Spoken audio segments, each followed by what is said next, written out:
My name is Richard RavenHawk. And I'm Tracey RavenHawk. And what is it you do? Well, what we do is we both work as psychic consultants, which is a slight bit different than a fortune teller, but me or them? You. Okay. You're going to edit my voice out anyways, right? Yeah, let's just go. Yeah. Go ahead. should we do that again? Yeah, why not? Okay. Okay. You know what to do now. Yes. You're practiced. Yes, exactly. You should know what to do anyway, right? This is the whole thing.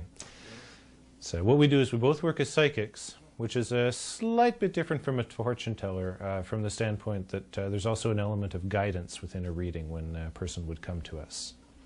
And I don't know if Tracey has anything to add to that. Are we on? Okay. Like, you know what I mean? Like that was Yeah, I know bizarre. it's a little- okay. Hold on a second. We're on. Okay. Okay, we're on. Can we start that again? Start with your names again. Once Yeah. we get It's a just they were not really. little quiet here. Okay, once again, your names are Richard and Tracey. Okay. My name is Richard RavenHawk. And I'm Tracey RavenHawk.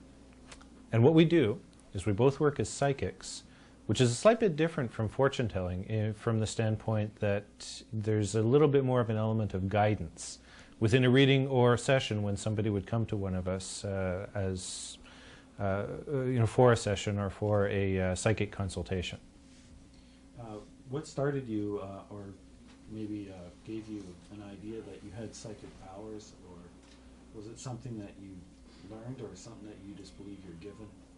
Well, why don't I let Tracey start first, and she can give you her background, and then we can go a little bit into mine. Tracey? Yeah, a lot of people have psychic ability and they're not really aware of it. It's just that they've got a lot of gut instinct stuff that's always correct. A lot of people will second guess themselves and then kick themselves for not following their feelings. I just found that as a child, I would always have a lot of gut instinct that was always correct. The other thing that used to happen to me a lot was I used to see a lot of ghosts and spirits, and the information that came through from them was always correct as well. So it just was sort of a natural extension from that stuff as a child, basically. And with myself, it was something that I grew up with. Growing up in the native culture, being half Ojibwe Indian, it was something that was never discouraged from being a child. A lot of psychics will tell you that they're born into it or that it's an inherent ability, things like what they mean by that. First of all, everybody's psychic. As a matter of fact, we both work. I teach people how to develop their psychic abilities, etc., spiritual path working. When a person says they've inherited it, it means that from a young age, see, all children are psychic. They all have imaginary friends, they all see things, but a lot of times adults, they tend to discourage it. So when they say I've inherited it, or it's a inborn trait, it means that from a young age you've had it nurtured, so that by the time you reach an adult, it's nothing out of the ordinary or unusual.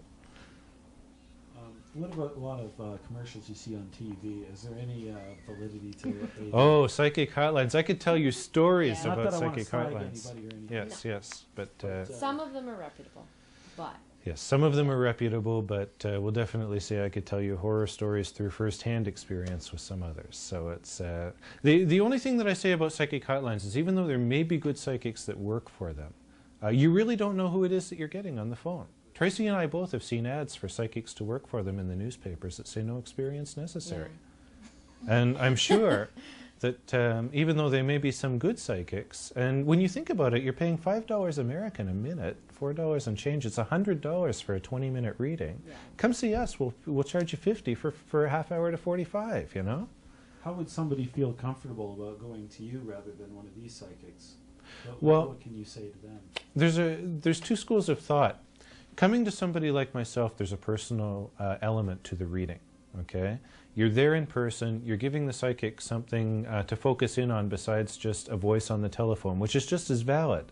But I say somebody that's actually going to take time out to seek somebody that's good and give guidance and, you know, seek direction in their life based on their strengths and weaknesses is a lot different than somebody who just wants to pick up the phone for fun and ask a question. Now, there's also another school of thought that says sometimes people are really self-conscious about the issues they want to deal with, so maybe over the phone they're more comfortable doing that because you're not there in person and it's a little bit more privacy. But it's doesn't mean that there isn't sacrifices associated with being impersonal on a Because level like that. everybody, and we also read auras around people, the different colors that are in people's auras that mean different things for health and different things that way. And there's no way you're going to pick that up on the phone. Yeah, there's no right or wrong way to do it, but like anything, you get out of it what you put into it.